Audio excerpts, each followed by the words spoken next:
Cristo. A gravidez de Isabel estava para se completar. Isabel sentia fortes contrações e, para ajudar, o seu marido estava mudo. Ai, minha Nossa Senhora! Que dor é essa?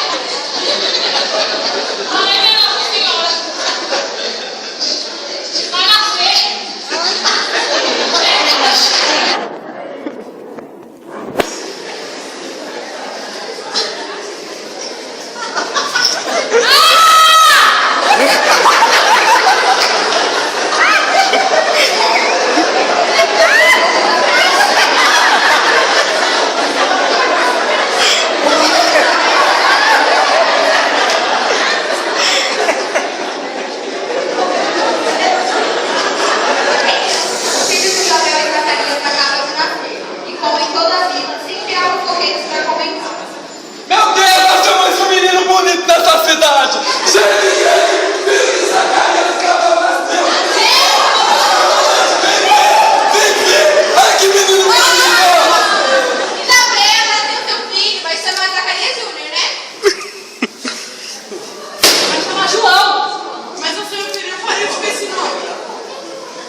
E ele começa a glorificar o nome do Senhor.